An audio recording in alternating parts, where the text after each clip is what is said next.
for Viso, not very professional. So it costs Simona quite a bit of ground, and now she's got to try and figure out how to get around E.J. Viso. We can tell you that Will Power and Tony Kanaan have been burning up the push to pass. Kanaan is down to 6 left. Power's down to 9.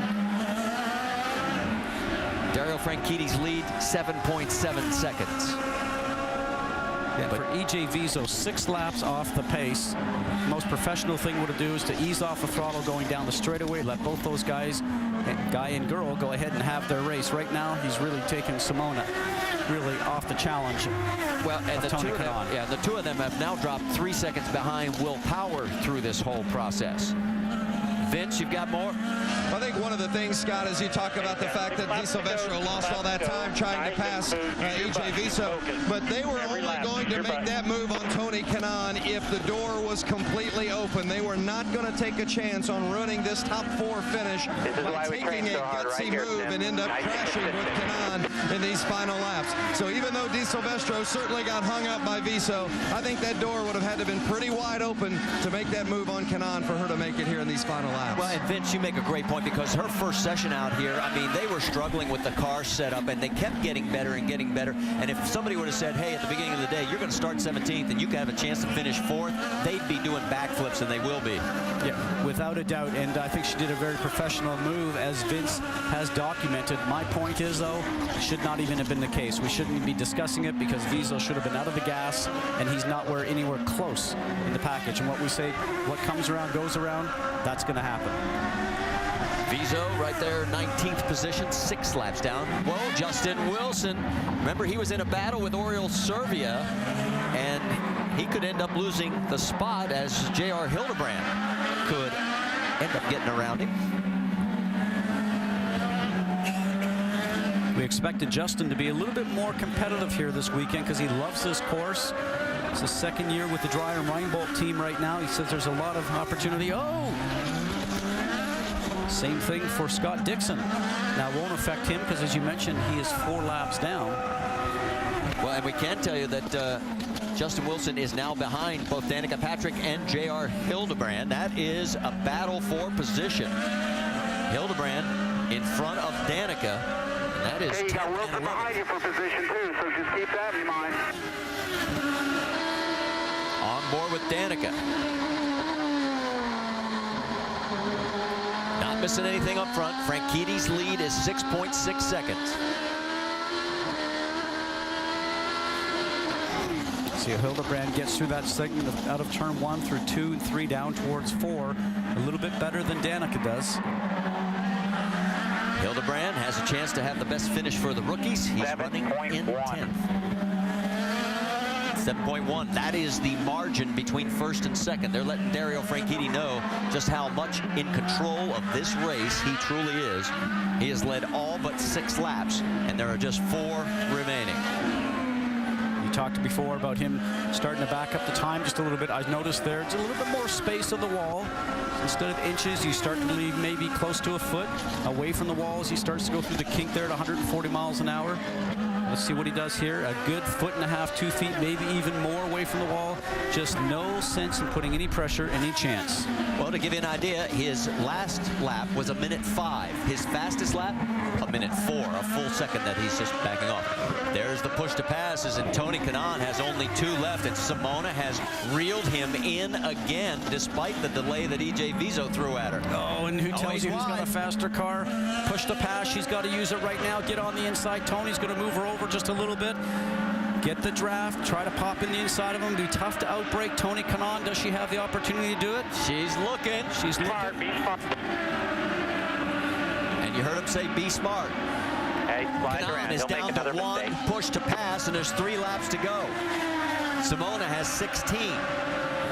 She's got to push hard, keep on the tail end of Tony's car, so when she gets down to turns 13 and 14, she has an opportunity to take a run at him. Vince? Well, I'll tell you what, when she tried to make that move on Kanaan down the front straight and Kanaan moved to his right a little bit, it got Vince Kramer off the pit box in a hurry to talk to IndyCar series officials, feeling that Kanaan blocked her down the front straightaway. And Scott, as you know, that was a topic of conversation in the drivers' meeting today. And that all stemmed, Vince, and that was a great call. That all stemmed from Tony making a slight mistake in turn 13 and 14, just a little bit wide. She's not close enough right now to probably be able to make some run at him. But see, she's got much better braking going into the turn, but she has to make sure that she carries the speed through mid-turn, has the opportunity to exit at the same speed that Tony does. 2 laps remaining. She did not hit the button that time, so she did not get that extra horsepower boost. Now, if you're going to pass going into turn 1, that is set up down in turns 13 and 14. You need to set it up back there if you're going to accomplish it down to turn 1. She needs to maybe enter in just a little slower going into the turn, and then you need to come through the middle of the turn, exit the turn at the same speed as the car in front, being Tony, or maybe a little quicker, hit that push to pass, and then she'll have the momentum to carry her to the inside of the turn. Working while lap 98 of 100 here at the streets of St. Petersburg. Be smart, 14. Don't let him jack you with the brakes. Be smart.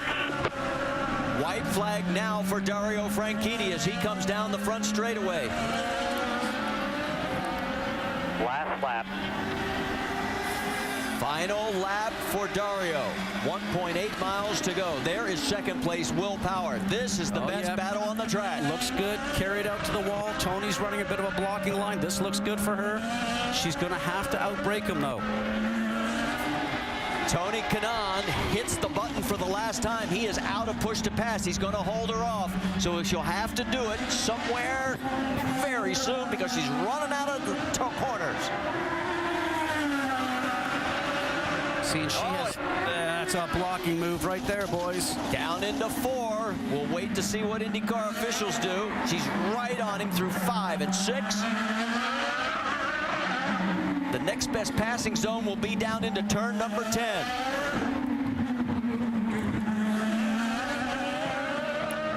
Not close enough quite yet. But she's going to have to push the button to push to pass going down to 13 and 14. So hopefully she has enough of a drive coming out of the last turn. Let's go back to the finish line because here's Dario. Great job. His first win at St. Yeah, baby, that's the way to do it. That's the way to do it. His 27th career win. Will Power is second. Now the battle for third, and it looks like Tony Kanaan is going to hold her. Good job, Tim. Great job. Checkered flag, checkered flag. Hey, Vic. Third goes to Tony. P3, brother. Great run for Simona Di Silvestro in 4th. And much further back, about 13 more seconds, will be Takuma Sato in 5th. Here he comes with the Lotus colors, saluting his pit crew by driving close to the wall. But right now, it is all about that man right there, Dario Franchitti. He has never won a season opening race.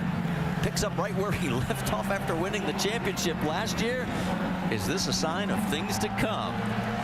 Let's talk to Chip Ganassi, his car owner. How about it, Jamie?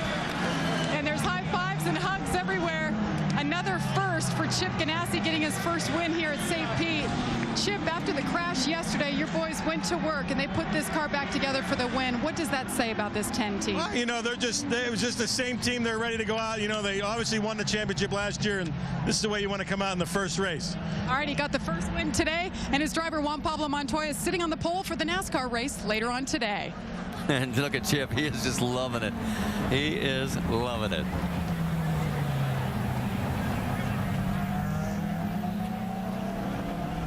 While he continues on around the track, we want to check in with Simona's crew and what they saw in those last few laps. Vince? Well, Marty, they did not get the victory. Simona Di Silvestro finishing 4th, but Keith Wiggins, team owner, I got to believe it's almost like a win for you with the effort that Simona and this team put together today. How impressed were you with the performance of the 78 team? Well, I think we came from an interesting week, you know, with an engineer swap and some pressure put on us. But, you know, we've got a great sponsor now and a great opportunity. And we've always believed in Simona. So I'm not going to say it's like a win, because a win's a win, right? And we've still got a job to do. But, you know, we just showed that we can do it. And she didn't put her foot wrong. And, you know, we got a little block at the end there, but I would have liked to have got third. But, you know, it's a good start to the season, and she did a great job. How about that maneuver by Tony Kanaan to keep Simona behind him? What was your thought? I saw Vince Kramer immediately complain to the IZOD Indycar official about it. Well, there's a rule, right? So we'll leave them to decide if they want the rule or they don't want the rule. But whatever. I mean, you know, it would nice to have got past him. But it's a good result. We'll take it. Congratulations, Keith. Thank you.